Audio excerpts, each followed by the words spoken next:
kailangan ba na may ilaw o okay lang ba na walang ilaw? Gusto kong i-share sa inyo kung ano ang aking paraan, kung may ilaw ba o wala, no? Gusto ko lang ibahagi na dito sa aking manukan, hindi po ako gumagamit ng ilaw bilang pagpapainit sa kanila, no? Gusto ko lang i-share sa inyo mga kaagri ang aking paraan. Ang advantage kasi nito mga kaagri kapag ganito ang ginagawa natin, ang disadvantage kasi mga kaagri kapag may ilaw, 24 hours ang ilaw ng ating mga sisiw.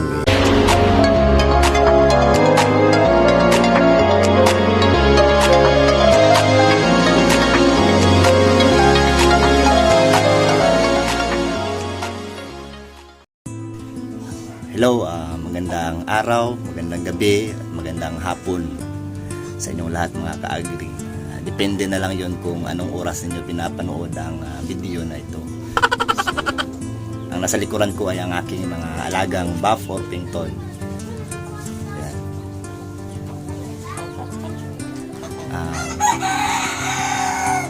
Marami kasi nga nagtatanong sa akin, maraming nag-message sa akin kung ano daw ang magandang paraan sa pag-aalaga ng ating mga sisiw. Kumbaga yung brooder, no? Kailangan ba na may ilaw o okay lang ba na walang ilaw, no? Marami kasi ang mga backyard breeders na hindi na gumagamit ng mga ilaw, at meron din namang iba gumagamit ng mga ilaw sa kanilang pagpapalaki ng kanilang mga sisiw. So, ano ba ang magandang paraan dito sa aking pag-aalaga mga kaagri ay gusto kong i-share sa inyo kung ano ang aking paraan, kung may ilaw ba o wala, no? Ano ang magandang paraan sa pag-aalaga ng mga sisiw.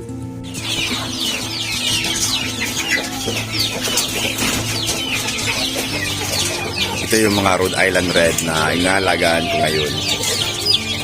Ito ay 100 heads Rhode Island Red. 1 week old sila ngayon. 100 heads sila. At alam nyo ba mga kaagri na hindi ako gumagamit ng ilaw sa kanila.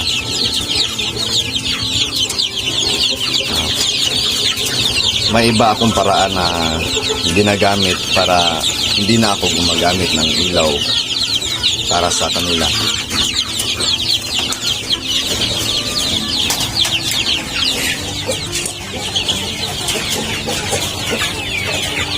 Ito yung mga sisiw na inaalagaan ko.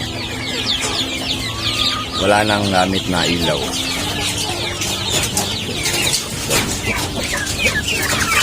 Ito yung aking mga Brahma. Lumalaki sila nang hindi na ginagamitan ng ilaw. Month-old na sila. This portion is brought to you by Probiotic. Alagang probiotic. Iba talaga ang sisiw kapag pinapainom ng probiotic. Kasi napakaliksi ng mga sisiw kapag ang maintenance ay ang probiotic. Agri ay depende yan sa preparation ng ating mga kaagri na nag-aalaga ng kanilang mga manok, no? Sa akin, gusto ko lang ibahagi na dito sa aking manukan, backyard breeder lang po ako. Hindi po ako gumagamit ng ilaw bilang pagpapainit sa kanila, no? Lalo na kung umaga.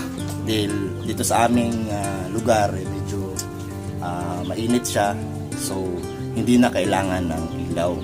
Depende yan kasi may mga area kasi na mga medyo malamig, so kailangan talaga na gumagamit ng ilaw. So gusto ko lang i-share sa inyo mga kaagri ang aking paraan. Sana po ay may makukuha kayo na mga ways kung paano ko inaalagaan ang aking mga sisiw. Hindi ako gumagamit ng pailaw mga kaagri dahil medyo mainit naman dito sa amin, no? ang ginagawa lang namin kapag sumapit ang dilim ay pinapasok namin sa box ang mga sisiw. May gaya nito ay may 100 heads ako na inaalagaan na mga sisiw. Ginagawa namin pinapasok lamang namin ito sa box pagkasapit ng dilim. Ang advantage kasi nito mga kaagri kapag ganito ang ginagawa natin makakatulog ng mabuti o makapagpahinga ang ating mga sisiw, iwas stress din. Ang disadvantage kasi mga kaagri kapag may ilaw, 24 hours ang ilaw ng ating mga sisiw, hindi sila makakapagpahinga ng mabuti dahil may ilan na magising at dahil liwanag nga kumakain sila mga kaagri at yung iba naman na natutulog may istorbo, kaya ang mangyayari ay kakain na lang din sila ng kakain 24/7, so hindi sila nakakapagpahinga. So ang kailangan kasi ng mga sisiw ay magpahinga din para iwas sa stress.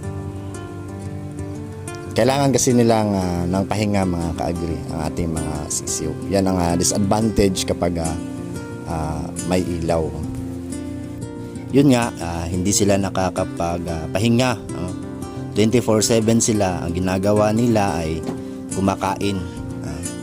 Kumakain kapag may mga nagigising na istorbo sila at kumakain yung iba at dahil nga ay may maliwanag, ginagawa nila ay kumakain na lang din yung iba. So hindi sila nakapagpahinga ng mabuti. Di gaya ng nasa loob sila na box ay makakatulog sila ng mahimbing mula gabi hanggang sa umaga.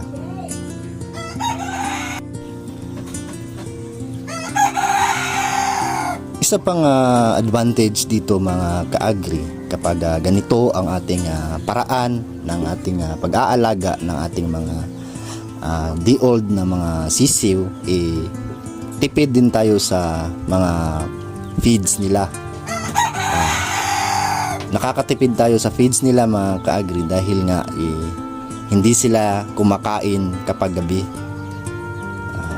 Tuwing umaga lamang sila kumakain, kaya nakakatipid din tayo sa feeds. Kailangan lamang na hindi sila crowded sa pinaglalagyan natin na box nila. Sinisiguro ko mga kaagri na hindi sila crowded. Hindi sila crowded sa box kung saan sila inilalagay para hindi sila ma-stampede at yung tama lamang ang kanilang kinalalagyan. At dapat din ay may butas yung box kung saan sila inilalagay para hindi sila ma-suffocate. Maraming advantage na nakukuha natin dito sa ganitong pamamaraan ng pag-aalaga ng ating mga sisiw mga kaagri dahil unang-una makakatipid tayo sa kuryente. Alam naman natin na malakas kumain ng kuryente ang ginagamit nating pailaw, yung mga incandescent bulb na ginagamit natin para mapainit ang ating brooder ay medyo malaki yan malaki sa konsumo yan ng ating kuryente. Kapag ganito ang paraan natin, pinapasok natin sila sa isang box kapag gabi na, hindi tayo makakatipid tayo sa konsumo ng kuryente. At isa pang advantage mga kaagri na makukuha natin sa ganitong paraan ay save sila sa kagat ng lamok dahil nga ay nasa loob sila ng box. Kailangan lang natin dapat hindi sila crowded sa loob ng box at dapat din ay may butas yung box para hindi naman sila ma-suffocate mga kaagri. So yan yung mga advantage.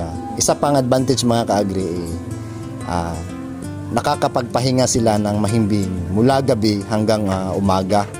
Kasi nga nasa loob sila ng box at madilim yung box, wala silang magagawa kundi matutulog mula gabi hanggang umaga.